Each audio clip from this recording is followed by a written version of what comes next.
नाजरीन, सोमवार को PSL 10 की ड्राफ्टिंग हुई और उसमें बहुत से प्लेयर्स खरीदे गए और इस दफ़ा का जो PSL रोस्टर है वो भी पिछले साल की बनिस्बत बहुत अच्छा है, बल्कि पिछले बाकी तमाम सालों की निस्बत बहुत अच्छा है।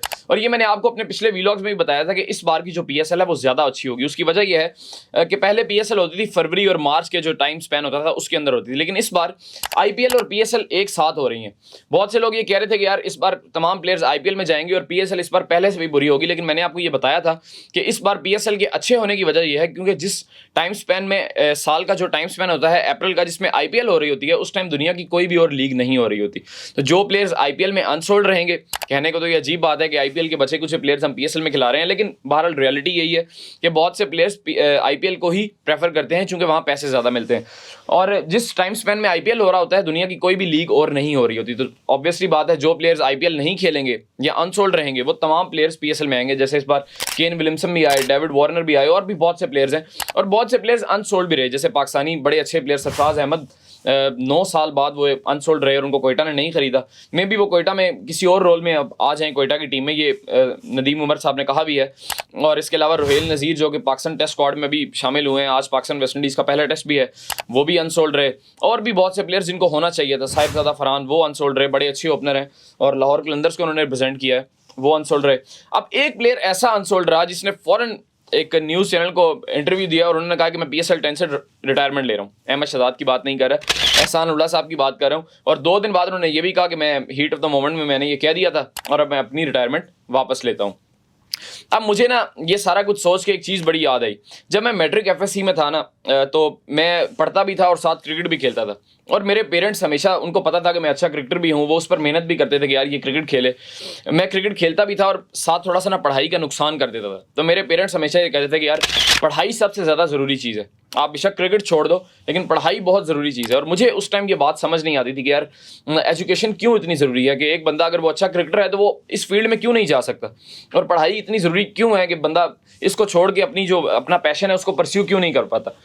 अब ये चीज़ मुझे इतने सालों बाद एहसान उल्लाह को देखकर समझ आई है कि यार एजुकेशन बहुत ज़्यादा ज़रूरी है। एजुकेशन ना सिर्फ किताबों से हासिल की जाती है, वो आपको आपके अंदर पेशेंस लेकर आती है, आपके अंदर शऊर लेकर आती है, सही गलत की तमीज़ आपको एजुकेशन सिखाती है। तो इसलिए उस टाइम जो पेरेंट्स बात करते थे कि यार कोई भी चीज़ इतनी ज़रूरी नहीं है जितनी एजुकेशन और तरबियत ज़रूरी है, तो ये चीज़ बहुत ज़्यादा ज़रूरी है। अब एहसान उल्लाह का मैं ब्लेम इसलिए नहीं करूँगा कि वो एक अनएजुकेटेड लड़के हैं, वो बड़े बैकवर्ड एरिया से आए हैं। अगर वो इस तरह की बातें कर रहे हैं, यार वो आपके नेशनल स्टार हैं ना, वो 150 प्लस पे बॉलिंग करते थे और लास्ट 2-3 PSL जिसमें मुल्तान सुल्तान फाइनल में पहुंचा है वो एहसान उल्लाह की वजह से पहुंचा है। रिजवान की कप्तानी का ज़रूर रोल रहा है, लेकिन एहसान उल्लाह ने इतनी अच्छी बॉलिंग की, वो हाईएस्ट विकेट टेकर भी रहे 1-2 PSL के सीजन में, एग्जैक्टली मुझे याद नहीं है किस सीज़न में रहे, लेकिन उनकी वजह से मुल्तान फाइनल में पहुंचता रहा, 2021 में टाइटल भी जीता, तो उनका बड़ा रोल था। फिर वो पाकिस्तान खेले, वहाँ भी उन्होंने बड़ी अच्छी बॉलिंग की, लेकिन अनफॉर्चुनेटली लास्ट ईयर उनको एल्बो इंजरी हो गई जिसकी वजह से वो रिकवर नहीं कर पाए। मुझे तो लगा सिर्फ एल्बो इंजरी नहीं हुई, थोड़ा सा दिमाग पे भी उनके ज़ख्म लगा है जिसकी वजह से वो ऐसी हरकतें कर रहे हैं। PSL की ड्राफ्टिंग के फ़ौरन बाद वो चैनल है वहाँ पर आए और उन्होंने कहा हार्ड वर्क करूँगा, फिर इंशाल्लाह मैं PSL में कभी ज़िंदगी में भी PSL में ज़िंदगी में अगर मेरी ज़िंदगी रही और मैं क्रिकेट खेलना चाह रहा था तो इंशाल्लाह ताला मैं कोई फ्रेंचाइज की क्रिकेट नहीं खेलूँगा, बाइकआउट कर दूँगा। फिर वो जर्नलिस्ट ने पूछा कि अली तरीन साहब तो आपको बड़ा सपोर्ट करते थे, उन्होंने कहा कि वो मेरे टैलेंट को सपोर्ट करते थे, मुझे सपोर्ट नहीं करते। अभी कल एक वीडियो आई जिसमें एहसान उल्लाह साहब ग्रेड 2 का कोई मैच खेल रहे हैं और वहाँ वो एक फ़ैन से लड़ पड़े हैं और उसका कैप्शन लिखा हुआ था कि यार इसको कोई खिलाओ, ये तो मार देगा किसी को। मतलब वो इस तरह की हरकतें कर रहे हैं विच मीन्स कि ही इज़ लैकिंग समथिंग। आपका स्किल या आपकी जो बॉलिंग है बैटिंग है वो इतनी ज़रूरी नहीं होती, आपकी एजुकेशन, आपकी तरबियत, ये चीज़ें, आपका सब्र, आप कितना पेशेंस से अपने मौके का वेट करते हैं, ये चीज़ें क्रिकेट में बड़ी ज़रूरी होती हैं। अब इसमें दूसरा पर्सपेक्टिव ये है कि पाकिस्तान क्रिकेट बोर्ड को चाहिए, मैं अपने सिस्टम को भी इसमें ब्लेम करूँगा कि यार एक बॉलर जो 150 प्लस करता है वो बाकियों की तरह नहीं है, ही इज़ नॉट ऑर्डिनरी, वो कोई एक्स्ट्रा ऑर्डिनरी बंदा है। उसकी देखभाल, अगर उसको इंजरी हुई है उसका इलाज आपका हक बनता है, उसको तालीम तरबियत देना आपका हक बनता है। वो 22-23 साल का लड़का है, उसने आगे आपको कितना सर्व करना है, आप उसको ज़रा सपोर्ट नहीं कर रहे, आपने उसको बस अल्लाह के आसरे छोड़ दिया कि जब ठीक होगा तो वापस आके देख लेंगे। दूसरा अली तरीन साहब, अब तो ये बहरहाल न्यूज़ आ रही है कि अली तरीन साहब ने उसको कहा है कि हम आपको पूरा सपोर्ट करेंगे, आपको अपनी एकेडमी में रखेंगे, जो हमारे बॉलिंग कोच हैं वो आपके साथ रहेंगे और ग्रेड 2 आप हमारी तरफ से खेलें। लेकिन बहरहाल PSL में तो उन्होंने नहीं लिया। तो एहसान उल्लाह की भी यहाँ बात ठीक है कि वो मेरे टैलेंट को सपोर्ट करते थे, मुझे सपोर्ट नहीं करते थे। तो बहरहाल ये ऐसे वाकयात हैं जिसको देखकर बड़ा अफसोस होता है कि यार एक बंदा आपका स्टार है, एक बंदे ने आपको सर्व करना है, वो 150 प्लस बॉलिंग करता है, एक एक्स्ट्रा ऑर्डिनरी बंदा है, लेकिन उसको आप ऐसे करें। ये हमारे सिस्टम का फ्लॉ है ना, कि हम अपने सिस्टम में एक्स्ट्रा ऑर्डिनरी लोगों की कोई जगह ही नहीं है। वो अगर आकर ठीक ठाक हैं, खेल रहे हैं तो बस सही है। अब कल को अगर उनको कोई मसला होगा, आप देखें कि शाइम अयूब, उसको कितने चांसेस मिले।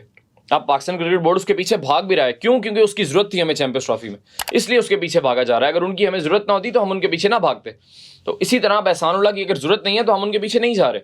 ये हमारे सिस्टम का फ्लॉ है। दूसरा, एहसान उल्लाह को भी ये बात उनके आसपास वाले लोगों को समझानी चाहिए कि अगर आपका नाम नहीं आता सर, आप मेहनत करें। अब आप इंजरी से वापस उठकर आए हैं तो आपकी 2 साल की पहले की परफॉर्मेंस पर आपको नहीं खिला दिया जाएगा। आपको पेशेंस से, सब्र से अपने मौके का इंतज़ार करना पड़ेगा।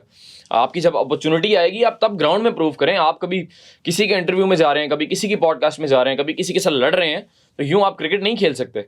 क्रिकेट आपने अपनी परफॉर्मेंस से ही खेलनी है, अपनी फिटनेस से खेलनी है। और दूसरी बात कि अगर आप, बहुत से लोग ये कह रहे हैं कि यार वो वापस 140-145 पे बॉल कर रहा है। सर, क्रिकेट में सिर्फ T20 मैच है अगर, तो उसमें 4 ओवर नहीं करने एहसान उल्लाह ने, बाकी 16 ओवर फील्डिंग भी करनी है। आपकी फिटनेस बड़ी मैटर करती है क्रिकेट में। आपका पेशेंस, जो आपकी टेम्परामेंट है, वो बड़ा मैटर करता है इस चीज़ में। तो सिर्फ आपने 4 ओवर नहीं करने के, आप 140 पर बॉल करते हैं तो आपको PSL या पाकिस्तान खिला दिया जाए। तो ये चंद चीज़ें हैं। बड़ा मुझे क्यूरियस सा केस लगा एहसान उल्लाह का। मैंने कहा इस पर ज़रूर बात की जाए। आपकी इसके बारे में क्या राय है, कमेंट सेक्शन में ज़रूर लिखिएगा। बहुत शुक्रिया।